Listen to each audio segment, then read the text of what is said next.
घर की दहलीज पर कदम रखते ही सामने दीवार पर मम्मी का मुस्कुराता फोटो देखकर उसके कदम वहीं रुक गए।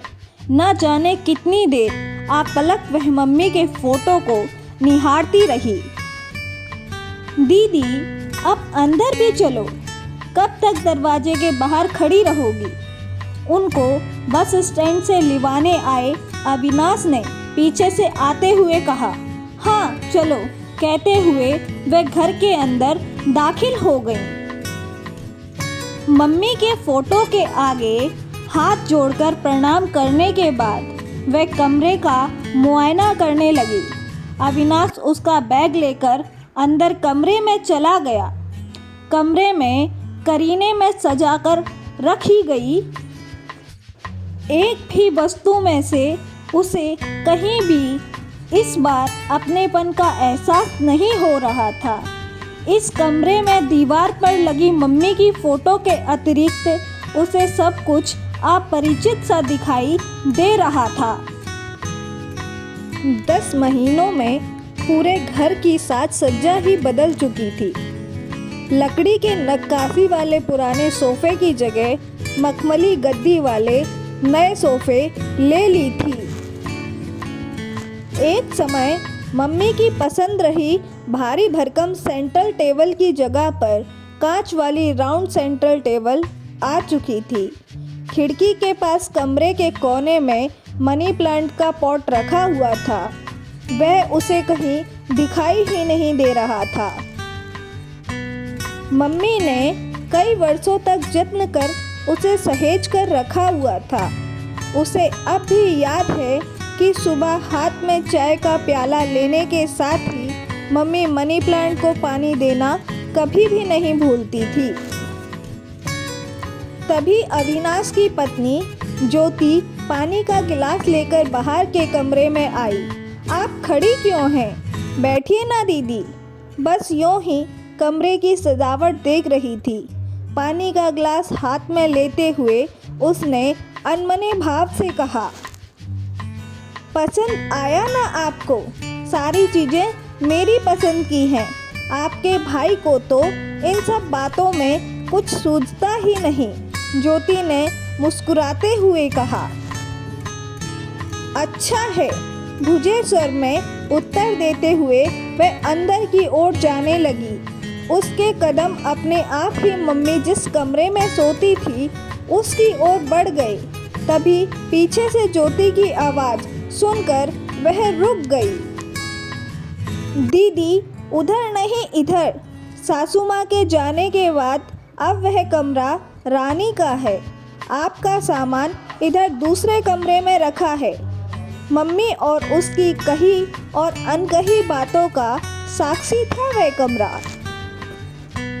12वीं पास करने के बाद से ही वह इस कमरे में मम्मी के साथ अपनी शादी होने तक रह चुकी थी। उसके इस घर से विदा होने के बाद मम्मी अपनी अंतिम सांस तक इसी कमरे में रहीं। 2 घड़ी एक नज़र उसने उस कमरे पर डाली और फिर मन महसूस कर दूसरे कमरे में चली गई। यह कमरा उसे पहले ही अपेक्षा कुछ छोटा महसूस हुआ। सहसा कमरे के फर्नीचर पर नज़र पड़ते ही उसे इसके छोटे लगने का कारण समझ में आ गया। दरवाजे के बाजू की सूनी पड़ी रहती दीवार पर वार्डरोब बन चुका था। खिड़की के पास एक बेड और उसके नज़दीक एक कुर्सी रखी हुई थी। 10 बाय 10 फुट के कमरे में इस तरह से अधिक फर्नीचर आने की गुंजाइश नहीं थी। वह वहीं पलंग पर बैठ गई। पलंग पर बैठकर ना जाने क्यों उसे एक अजीब तरह की अनुभूति होने लगी। यहाँ से उसे कुछ अपना सा महसूस हो रहा था। उठकर उसने गौर से पलंग को देखा तो उसका मन खुशी से भर गया। इसी पलंग पर तो मम्मी ने अपनी अंतिम सांसें ली थी। इसी पलंग पर लेटे हुए उन्होंने उससे और अविनाश से एक दूसरे के सुख दुख में हमेशा साथ निभाने का वचन लिया था। पुरानी डिजाइन का यह पलंग शायद रानी को पसंद भी नहीं आया होगा, इसलिए इसे मम्मी के जाने के बाद वह शायद अलग कमरे में रख दिया।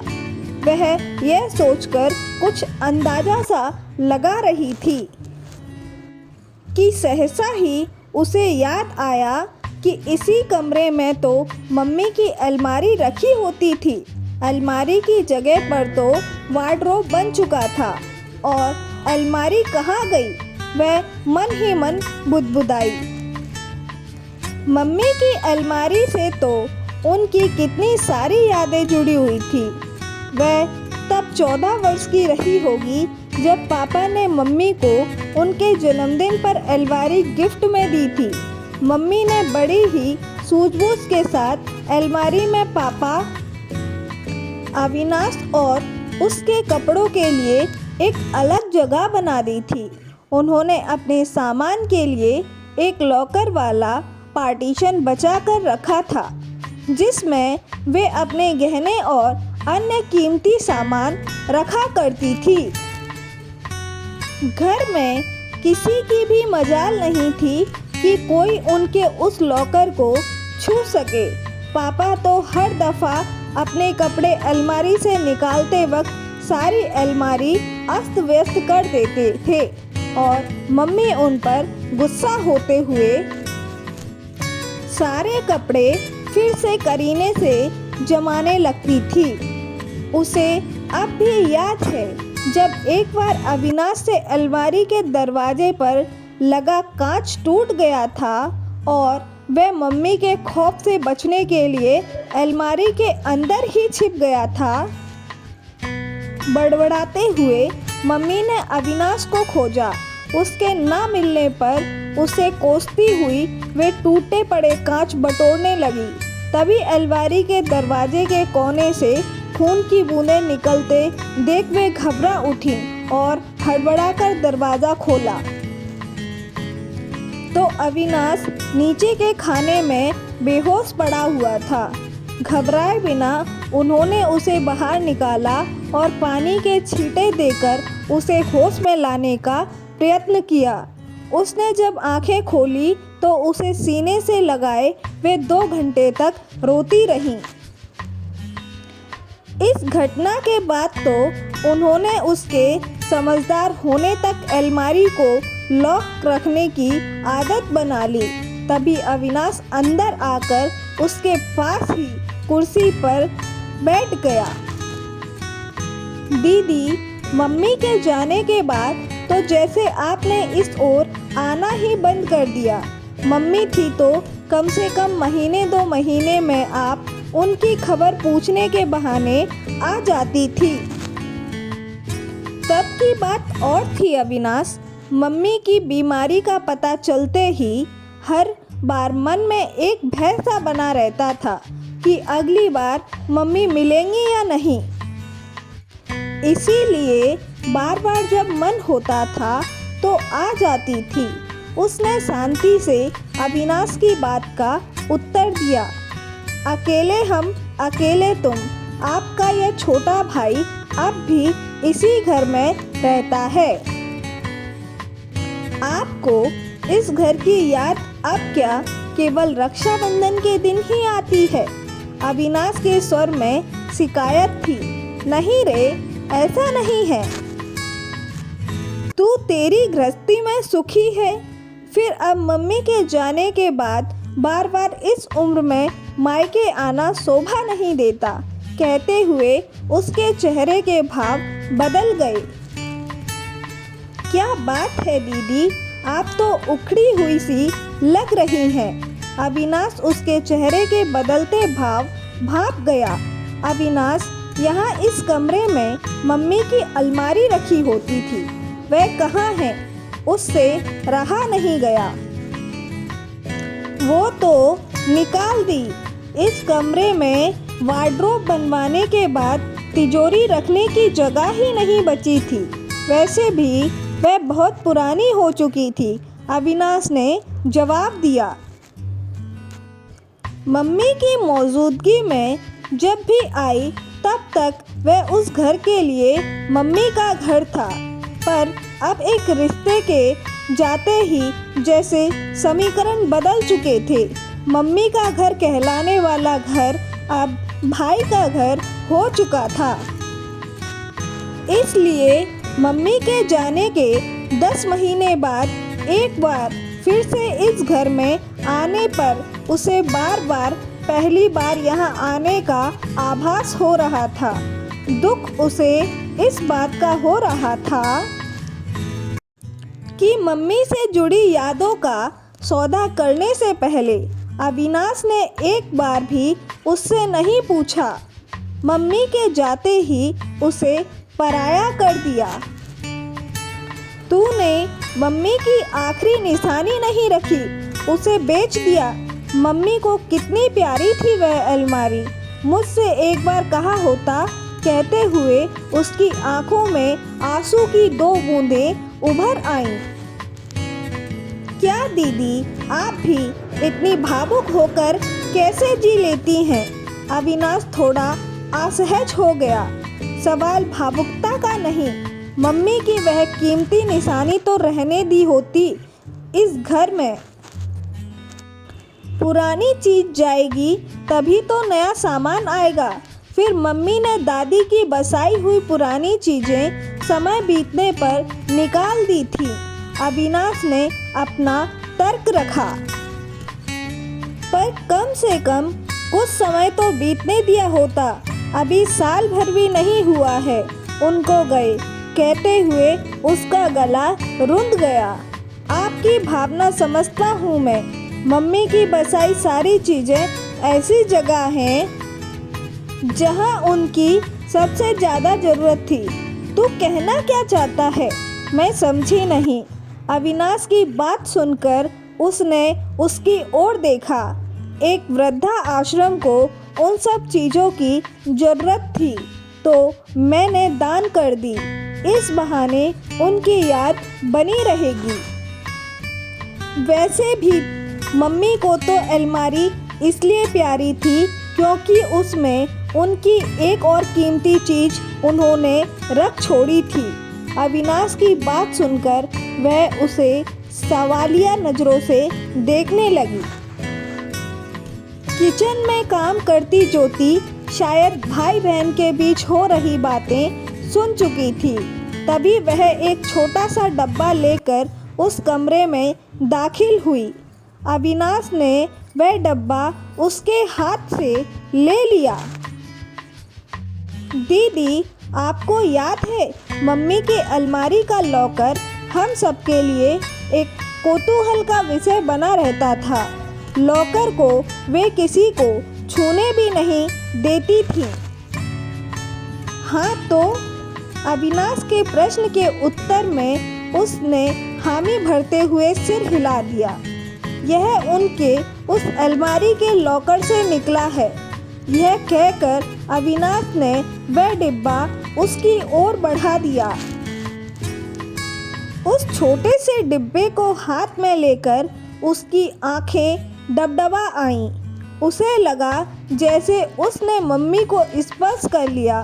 धीमे से उसने उस डिब्बे का ढक्कन खोला। एक पुराना सा ब्लैक एंड वाइट फोटो और एक पुराना सा पत्र उसके हाथ में आ गया। फोटो को बड़े ही गौर से देखने के बाद भी उसके कैद छवि को वह पहचान नहीं पाई। कौन है यह अविनाश? फोटो के साथ रखा पत्र पढ़ लो दीदी, सब समझ जाओगी। अविनाश ने उसकी जिज्ञासा को और बढ़ाते हुए कहा। मेरी प्रिय रंजना, फूलों की खुशबू की तरह अब भी तुम मेरे मन पर छाई हुई हो। तुम्हारी तस्वीर जब भी देखता हूँ बस तुमसे मिलने को जी बेताब होने लगता है। इस बार शायद गांव ना आ पाऊँ। यहाँ बॉर्डर पर दुश्मनों की हलचल बढ़ चुकी है, इसलिए अगले महीने मिलने वाली छुट्टियाँ रद्द कर दी गई हैं। जब भी छुट्टी मंजूर होगी दौड़ा चला आऊँगा तुमसे मिलने और तुम्हें अपना बनाने।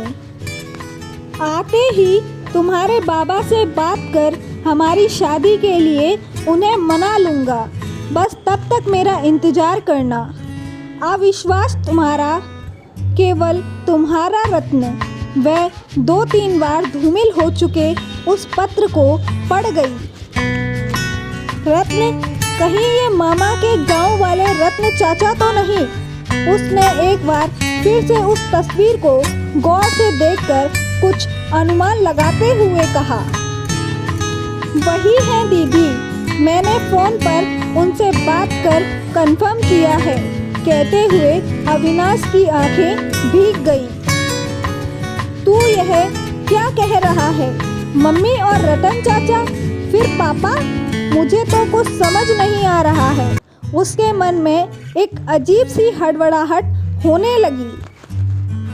सब कुछ सच है दीदी, मम्मी और रतन चाचा आपस में प्यार करते थे, पर जब वे 2 साल तक बॉर्डर पर से गांव नहीं आ पाए तो मम्मी की शादी पापा से हो गई। रतन चाचा उन्हें बेहद प्यार करते थे और यही वजह है कि फिर वे किसी दूसरी स्त्री को अपनी जिंदगी में स्थान नहीं दे पाए। अविनाश अपनी जगह से खड़ा हो गया। मम्मी की मृत्यु के बाद पहली बार इस घर में आकर जिन चीज़ों में वह मम्मी के एहसास को खोज रही थी, उन्हें ना पाकर मन ही मन उसे अब अपने आप को इस घर से पराया होने का एहसास हो रहा था। पर फिर अविनाश द्वारा सहज कर रखी गई मम्मी की इस अमूल्य याद को पाकर उसके मन में उठता परायपन का भाव अपने आप ही तिरोहित हो गया। इस क्षण पहली बार उसे भाई के घर में मम्मी के अब भी होने का एहसास हो गया। अब समझ आ रहा है कि क्यों मम्मी के प्यार में एक दुख मिश्रित दर्द समाया होता था। अपने अंतिम समय में क्यों वे बार बार अलमारी की रट लगाए हुई थी। आज पहली बार जान पाई कि मम्मी किस पीड़ा को अपने अंदर समाये जी रही थी। कहते हुए उसकी आंखों से आंसू धारा निकल पड़ी। यादों की अहमियत भौतिक चीज़ें बदल सकती है, लेकिन अपनों की यादें और उनसे जुड़ी भावनाएं सहज कर रखनी चाहिए। परिवर्तन अपरिहार्य है। समय के साथ चीज़ें बदलती हैं, लेकिन हमें अतीत की भावनाओं को सम्मान देना चाहिए। हर इंसान के जीवन में अधूरी कहानियाँ होती हैं। माँ के बीते कल की अनकही प्रेम कहानी यह दर्शाती है कि हर व्यक्ति के जीवन में कुछ न कुछ अधूरा रह जाता है, लेकिन वे उसे अपने तरीके से जीते हैं। रिश्तों की गहराइयों को समझें। माँ की अलमारी में छिपी उनकी कहानी यह सिखाती है कि हमें अपनों की भावनाओं और जीवन के अनकहे पहलुओं को समझने का प्रयास करना चाहिए। संवेदनशीलता और पारिवारिक भावनाओं का सम्मान करें। अविनाश ने माँ की चीज़ों को दान कर दिया, लेकिन बहन की भावनाओं को समझ नहीं पाया। यह दर्शाता है कि कभी कभी हमारे छोटे फैसले भी किसी के लिए गहरी भावनात्मक चोट बन सकते हैं। पुरानी यादों को सहेजना भी जरूरी है। नया लाना अच्छी बात है, लेकिन पुराने से जुड़े भावनात्मक मूल्यों को भी सहेजना चाहिए। यादें केवल चीज़ों से ही नहीं, बल्कि उन पलों से जुड़ी होती हैं जो हमें अपनों के करीब लाती हैं। संबंधों की प्राथमिकता। जब माँ जीवित थी तब बहन के लिए यह घर माँ का घर था, लेकिन माँ के जाने के बाद वह उसे भाई का घर लगने लगा। यह बात इसकी ओर इशारा करती है कि हमारे रिश्ते का स्वरूप समय के साथ बदलता रहता है और हमें इसे समझना और स्वीकार करना चाहिए। त्याग और अधूरे सपनों की कहानी।